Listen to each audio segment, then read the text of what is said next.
Welcome back to State of the Association. I'm your host, Nash Roberts, and today we got a dual sport episode. We're going to start off by talking about some NBA. I haven't gotten into that in a couple of days now, and then we're going to have Week 8 NFL season takeaways. Thank you for tuning in. This is State of the Association. I'm your host, days ago, Nash Roberts. Dwyane Wade's statue with the Miami Heat was revealed, and he in himself is a very deserving player to have a statue. However, this statue does not deserve the player that it is honoring. It hardly looks like D-Wade. They made him look very, very old at the bare minimum. And man, it just seems like it's always diminishing returns with these statues. They're always just a little bit uncanny, just a little bit off to the point where it just makes it, where it becomes really noticeable. Once you see it, you can't look away, and you can't actually see the player that's supposed to be representing. That's the case here. He looks like just about anything but D-Wade. And maybe some lighting on some of these pictures. But it looks like they made his beard longer than it was in terms of the moment he was actually representing. Like his beard was like it does now where it's all fully grown out. But at the time, it wasn't like that. Anyways, man, it's not a great statue. However, D-Wade is a legend. He absolutely deserves it. Top 3 shooting guard of all time. Just behind MJ and Kobe. And the greatest player to play for the Miami Heat ever. Or greatest Miami Heat franchise player of all time, for sure. Because greatest player to ever play for that team. It's a different conversation with a guy like LeBron. However, obviously that's not D-Wade's fault. You're not a top 2 player of all time? All right, you're still pretty good. And for what he meant to that franchise, he is the greatest Miami Heat player ever. So credit to D-Wade and all that he had done in his career and is going to continue to do as a retired icon, NBA legend, but not much credit to the statue. I don't want to harp on the guy who made it too much. This is likely his livelihood, right? You're not out making statues in your free time, and so he obviously put a lot of time, dedication, and craft into this. However, it just didn't come out too well, and for a guy like Dwyane Wade, I think he deserves a little bit better one. Just with these statues recently, man, they haven't been too good. But credit to Dwyane Wade and all that he has done. He had a legendary career and is a top player in NBA history for sure, especially at the shooting guard position, top 3 of all time. Next up, Steph Curry's hurt for a little bit. He's expected to be reevaluated on Friday. It doesn't seem like too major of an injury. But for the Golden State Warriors, you're hoping, obviously, that he can come back a lot sooner than later. And not just because of how great Steph Curry is as an individual, but because of how important he is to this team as a whole. Steph Curry, despite his age, continues to be one of the most impactful players in the entire league. And it's not just what he does on ball, it's what he does off ball. And that's rare for a guard, especially someone that is just so crucial to the playmaking of your team, to be just as good especially at the point guard position, to be just as good off ball as you are on ball. The fact that he's able to do both, you've obviously got the Curry gravity that everyone loves to talk about. He's an all-time great player for a reason, top 2 point guard of all time. And the Warriors are going to miss him dearly in this time, because who's really going to take that mantle and be the number 1 guy in this week that Steph's going to be gone, 2-3 games. You're going to have Buddy Hield be the first option, right? And Buddy's a great player, but he's obviously better in a supporting role. So it's just hoping that Steph Curry can get back, because the Warriors actually got off to a pretty good start to the year. And that's kind of surprising, because this is a team that didn't really have many preseason expectations, and there really wasn't much of a reason for them to, but it looks like they showed a lot of progress that they had over the offseason, especially for the young guys. But it's going to take time to get into that, and it helps a lot to have a guy like Steph Curry maintaining the flow of your offense. So to have him out for any stretch of time, especially at the start of the year, that hurts. And so for the Golden State Warriors, you're just going to have to hope that Steph Curry comes back soon. I think that they have some talent on the roster to be able to hang in there while he's gone, but you are definitely wishing that Steph comes back sooner than later. And I believe he most likely will. A lot to talk about here, a lot to unpack from this. An NBA scout said that the Nuggets should cut Russell Westbrook. Here's the full quote. They need to cut Russ. He can't shoot. They have no spacing when he's on the floor. Teams are literally daring him to shoot and just crowding Jokic in the paint. And when he drives to the rim, he gets so deep and out of position that he can't hit layups. Russ needs to retire. He's not a good player anymore. End quote. I think there's some truth in the fact that Russ, he's not a positive for your spacing for sure. But I think to just call him an outright not good player anymore, I think that is not a good reflection of his game. I think Russ still can bring a lot of value. There was a reason that Jokic wanted him in Denver. And Jokic is a great basketball mind. He's one of the best passers we've seen, especially at the big position of all time. He knows his stuff, and if he thinks that Russ can be impactful, there's a good reason for why he thinks that. And obviously, Russ is going to hurt your spacing, but you have guys that are supposed to be able to execute and create spacing, like Michael Porter Jr. and Jamal Murray. You've got some good floor spacers on this team. Even Jokic is a solid shooter for a big man. Aaron Gordon, not so much, but, you have spacers on this team. So I don't think Russ can be the sole problem. It's just more a matter of how a guy like him and Aaron Gordon are going to be when they have minutes together, because even if Russ comes off the bench, those minutes are still going to overlap sometimes. So it just becomes more of an issue of fitting team-wise with a variety of players that can't space the floor. So as a result, I don't think Russ is the one guy that you can scapegoat. Now, Aaron Gordon's got a great two-man game with Jokic, so that makes up for it. But Westbrook can add some value in his own way. Despite the claims about Russ driving to the rim and just kind of being out of position with it, I think he can still very well be a good slasher in this league. And also be pretty good at creating opportunities for others because, with Russ, obviously, in seasons like back when he was with OKC, he scored 30 points a game, but he also put up a triple-double with that. So he was getting double-digit assists.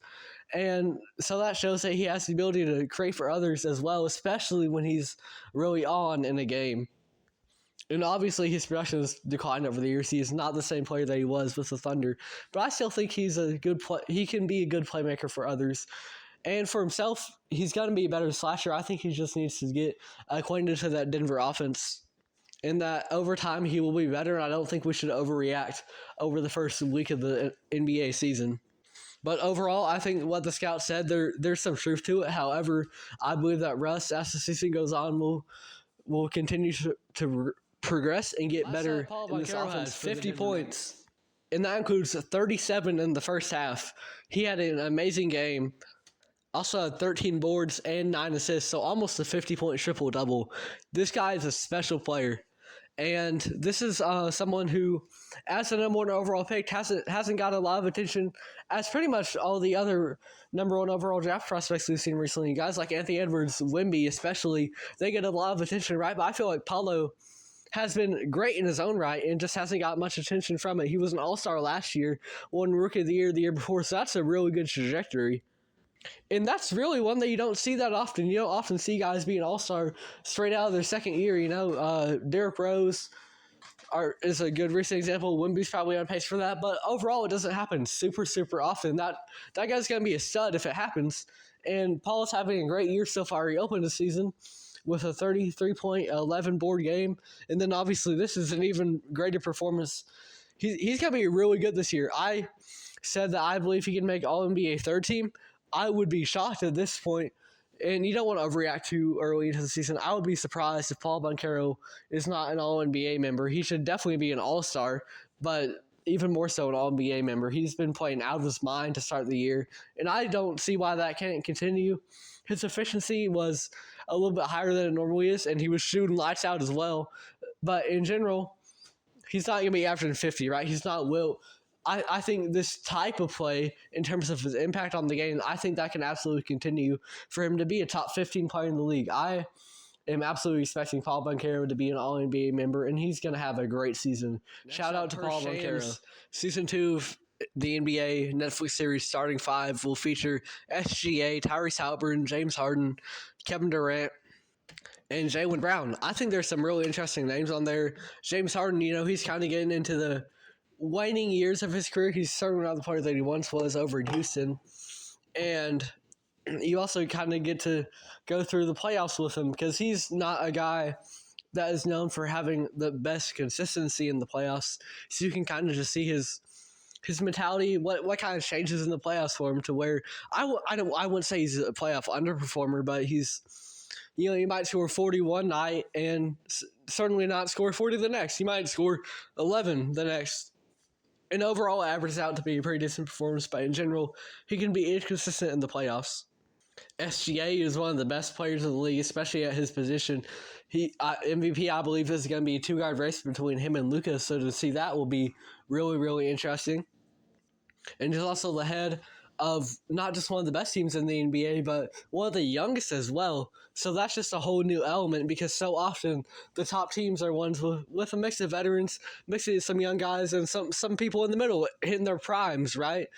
But for the OKC Thunder, most of their core, especially the big three of Chet, J-Dub, and Shea. Shea's a little bit older, but Chet and J-Dub are still really young. J-Dub's in his third year. Same for Chet, technically, although it's his sophomore year because he missed his rookie year. But, that's a really, really young team, and they've also got great chemistry, so Thunder are going to be fun to see on that series.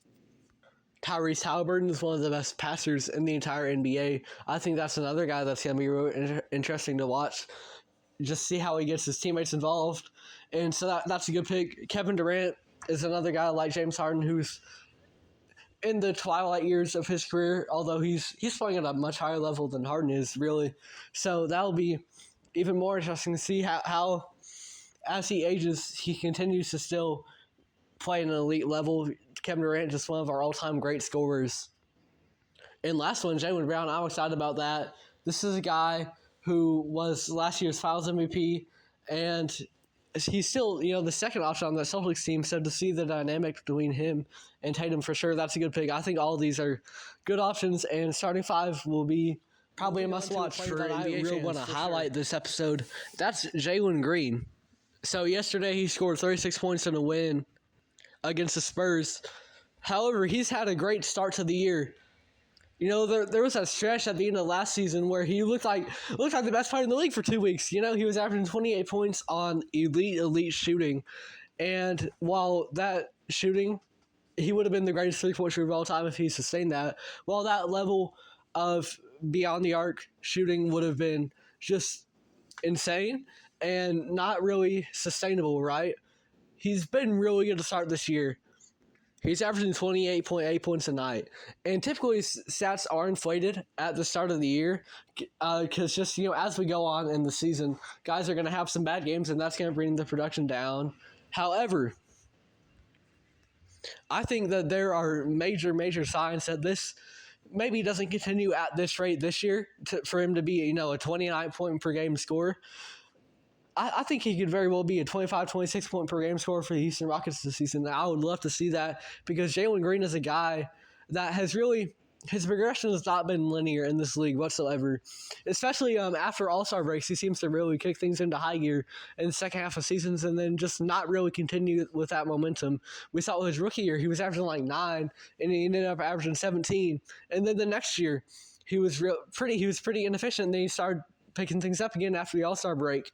And then the year when Fred VanVleet and Dylan Brooks came in, I thought he was going to be really good. I thought his production might take a dip, but I thought that his efficiency would rise and his impact as a player would rise because he's playing with some actual structure now, and it really didn't until the very final stretch of last year.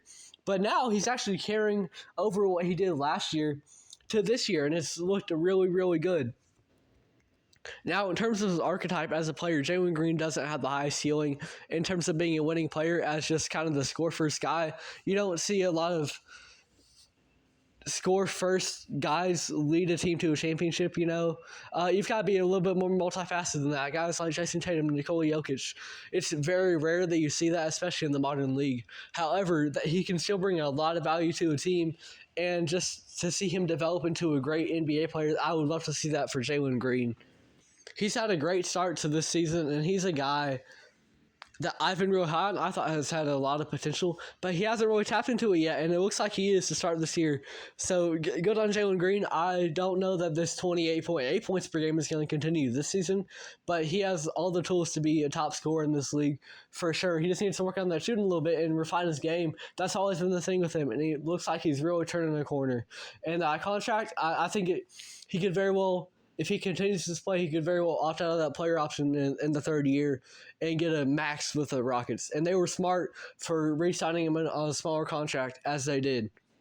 I think that that's really going to pay off for Houston, and Jalen Green is going to become a great NBA player. And I think the start of the season is just an amazing sign of that, really him blossoming and coming to his own as a player.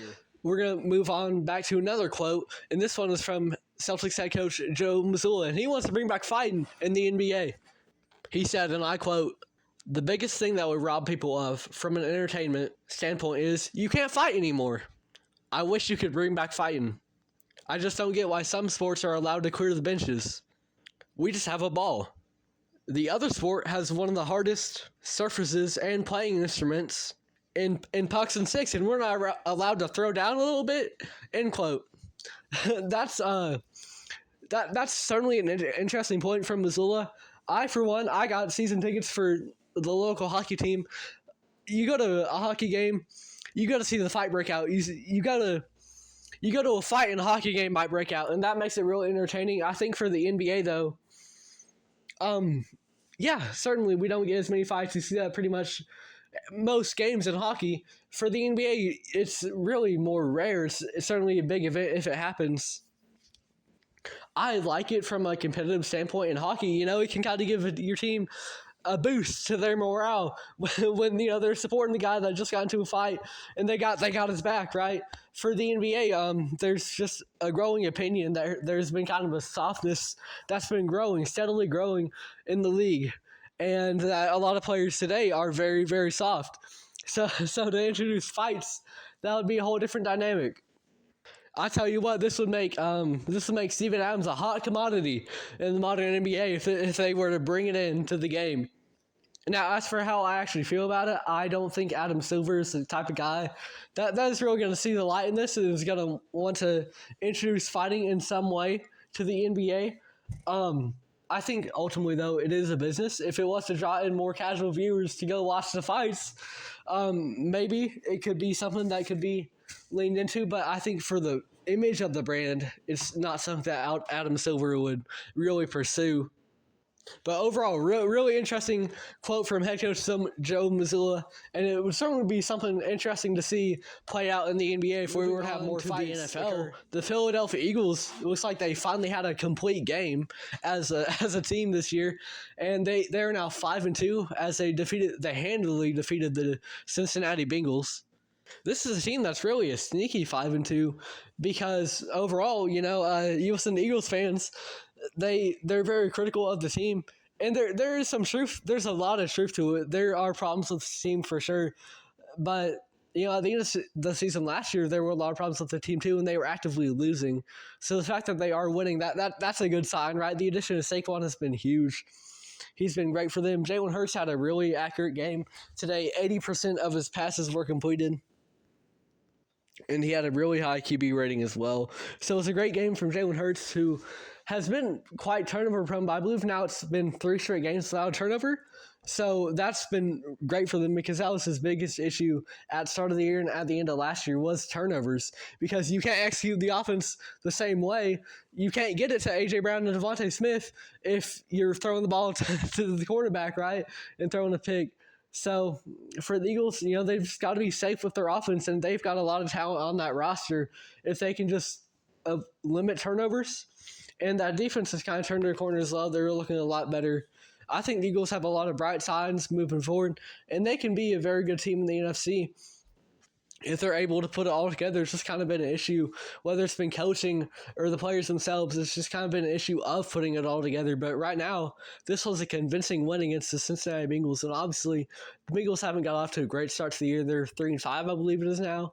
However, they were playing a lot better the last couple weeks, and for the Eagles to get a win over the Bengals, that's real good for them, and I think it's a positive and very bright sign moving forward for the Philadelphia Eagles season, and it's just a lot to build on, because for the Eagles, especially last year, this was a team that collapsed during the second half of the season, but now they look like a team that's going to just now be getting things going in the second half.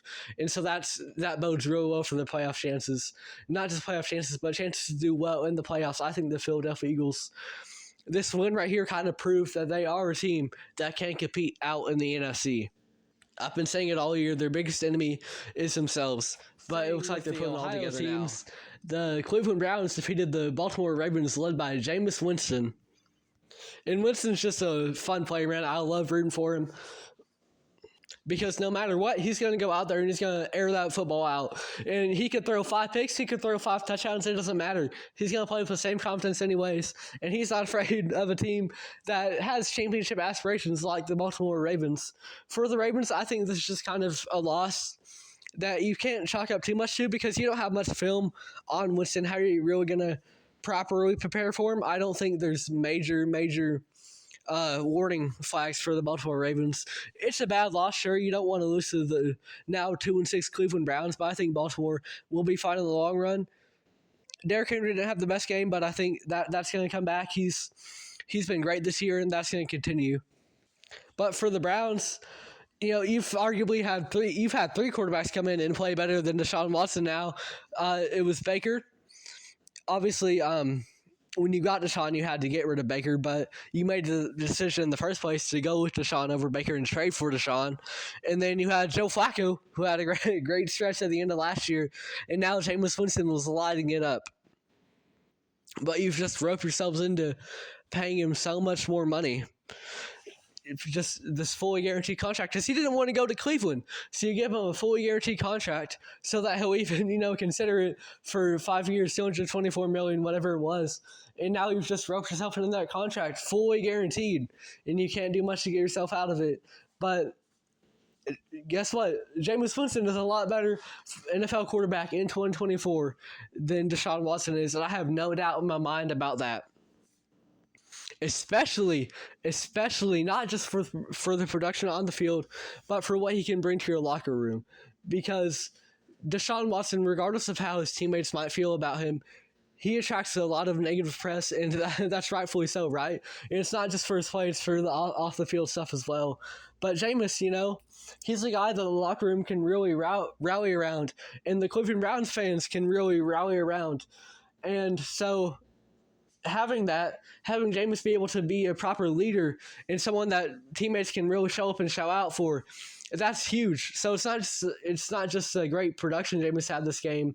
I think he's a guy that the guys like Jerry Jeudy, guys like David Njoku, who are going to be his top receiving threats, they can really go out there and be motivated to perform for Jameis Winston compared to how they would be with all the negative press surrounding Deshaun Watson. So I think for the Browns, you're going to have to stick with Deshaun Watson realistically. However, Jameis Winston has absolutely proven himself just in 1 week, go out and beat the Baltimore Ravens and having a great game. Jameis has proven himself to still be a good NFL quarterback, and I have no doubt in my mind that he is a better quarterback than Deshaun Watson. However, the Cleveland Browns, unfortunately, are probably going to have to stick with Watson. Great recently. That's Russell Wilson.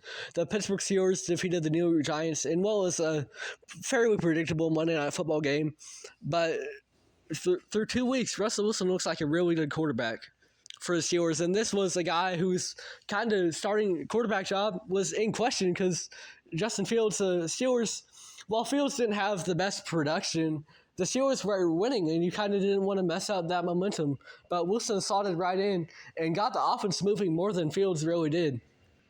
He completed 20 of 28 passes a game, 278 yards, 1 passing touchdown. And the week before, he was probably even better. So for this Pittsburgh Steelers team, it was really a question of not necessarily is Fields significantly better than Russell Wilson, but did you want to mess up the momentum and the winning that Fields had created for this team? Because Fields, while he didn't wow you, he did just enough to win. But with Russell Wilson, the way he's been playing to start this year, I think he can do more than just enough to win. I think he can kind of lead you to some wins. And that's not really what we saw over in Denver. But to start off his Pittsburgh tenure, Russell Wilson's been really great.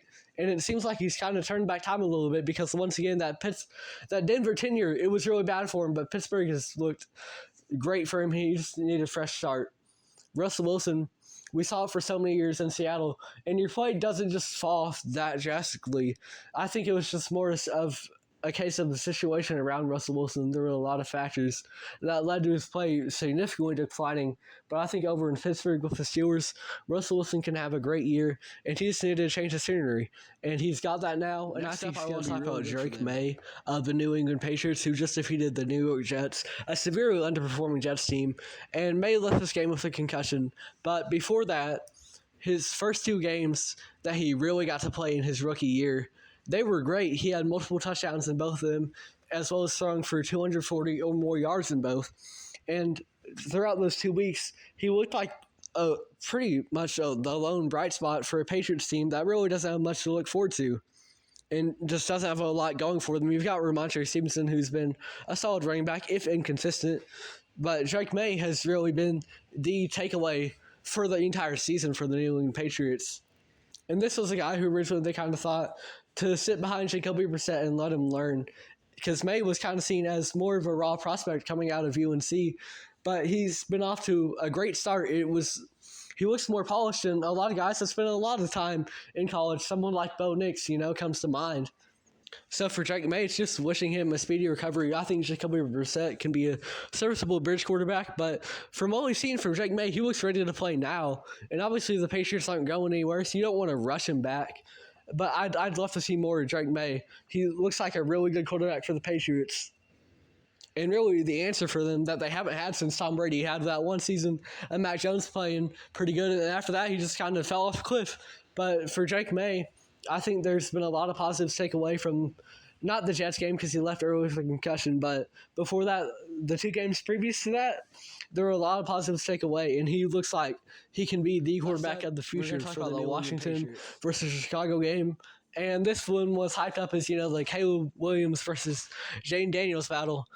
And ultimately, Jane Daniels had a lot more productive day, but it really didn't lead to much scoring for either offense. And it had a crazy ending, too. Jaden Daniels threw up the Hail Mary, and it got tipped by the Bears defensive back to the end zone for a Washington receiver. And it was a touchdown, and it was a game winner for the Washington Commanders. And then after the game, there was a video that started surfacing of that Bears defensive back mocking fans prior to the play. And this was the one who had tipped that ball to the Commanders receiver. And there's not a lot to take away here. Jaden Daniels has had a great rookie year so far. And obviously that Bears defensive back kind of made a fool of himself for sure. And you just don't want to talk too much before the play is over because, Hail Marys aren't always that successful, right? They're notably not that successful. It's just kind of a last-ditch effort to go out and win a game. But sometimes they can be. It's not a 0% chance. There's a little bit of hope with them, and Washington came out on the other side with a victory as a result of it. So you never want to talk before the play is over. And for that Bears defensive back, he came out and said, it's just kind of taking lessons from it, and he's going to move on and be better. And that's what you got to do. You got to be able to respond to the negative criticism that's going to come from this. You got to respond to it's really more unlucky than anything, just kind of tip it, and it goes to the Washington receiver. But you can't have it because it led to the loss for Chicago. So you just got to move on from this, and you got to learn from it, learn from your mistakes, and hopefully it's a bright future for the Bears DB. But we know who does have a bright future, and that is Jaden Daniels. He's been great to start off this year. And, the first half of the year, it's been amazing to see Washington is number 1 in that division. And that's kind of surprising. This is a team that was kind of looked at as more of a bottom feeder, but they are absolutely not that. They are legit, and Jaden Daniels is going to be a great NFL quarterback for today's episode of State of the Association. Thank you for listening. As always, I'm your host, Nash Roberts. We're probably going to be back tomorrow. Got some more NBA stuff to talk about. But as of now, we got NFL wrapped up. We got NBA wrapped up. I enjoy doing this for sure. I missed a couple days. Just took the ACT. I think we did pretty well. But we won't know until the results come out in a couple weeks. As of now, thank you for listening. This has been State of the Association. We will probably be back tomorrow with some more NBA discussion. Thank you for listening. I'm your host, Nash Roberts.